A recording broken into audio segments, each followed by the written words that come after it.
Jacob, ayant reçu cette bonne information, a décidé de se rendre en Égypte avec tous ceux qui sont avec lui, avec tous ses biens, car son fils Joseph est vivant.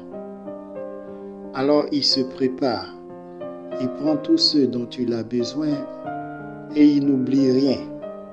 Il prend ses enfants, ses petits-enfants et ils s'en vont en Égypte à la demande de Joseph. Mais voici que, avant de faire chemin, Jacob va offrir un sacrifice au Seigneur à Beersheba.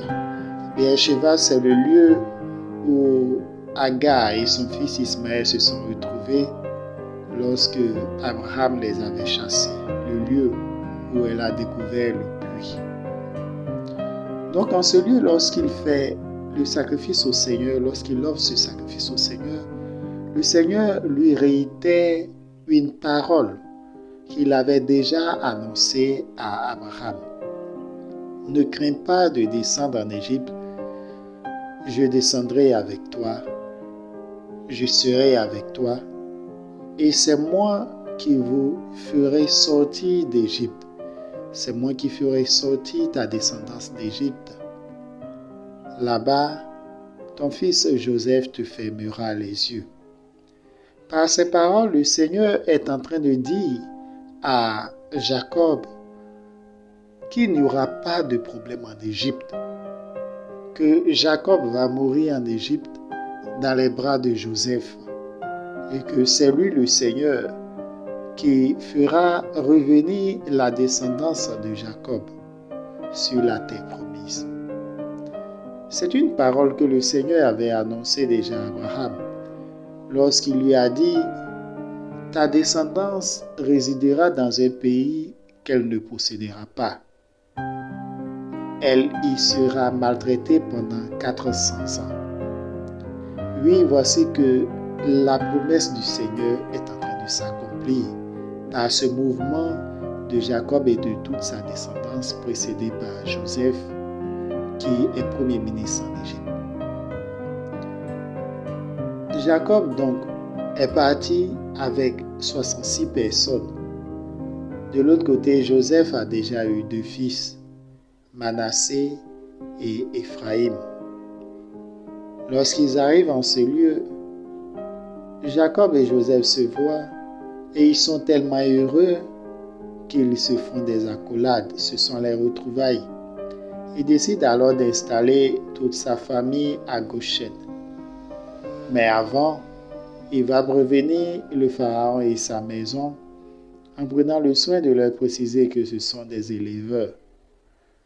Aussi, il donne cette information à Jacob et à tous ceux qui sont arrivés pour que Goshen leur soit attribué parce que les Égyptiens considèrent comme étant une abomination l'élevage. Le Seigneur dit et le Seigneur accomplit. Les paroles du Seigneur sont esprit et elles sont vie. Les paroles du Seigneur sont vérité. Les promesses du Seigneur, même si elles tardent, s'accomplissent toujours. Ce que le Seigneur nous demande, c'est de croire, de persévérer et surtout d'être obéissant. Si Jacob refusait de descendre avec tous ses enfants en Égypte, il est évident qu'il créait un obstacle à l'accomplissement de la promesse du Seigneur. Parce que ce n'est pas volontairement que Joseph s'est retrouvé en Égypte, c'est par la force des choses à cause de la méchanceté de ses frères et de ses sœurs. Oui, on peut accuser aussi Dina parce que sûrement elle s'est tue sur la méchanceté des autres. Mais le cas de Jacob descend volontairement. Jacob descend sans pression. Jacob a le droit de décider, de dire oui, je vais ou je ne vais pas. Il a pris d'abord cette décision avant même d'être conforté dans sa position par le Seigneur. Si après le sacrifice, le Seigneur lui avait dit de ne pas y aller, il n'y serait pas allé. Nous également, le Seigneur nous envoie constamment en terre étrangère.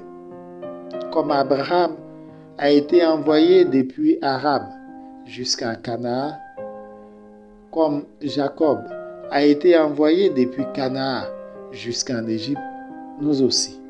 Il arrive des moments où le Seigneur nous envoie en terre étrangère parce qu'il a annoncé une parole sur notre vie, parce qu'il veut accomplir sa promesse pour nous. Mais si nous refusons et que nous décidons de demeurer au lieu où nous sommes, il est évident que les promesses du Seigneur ne vont pas s'accomplir.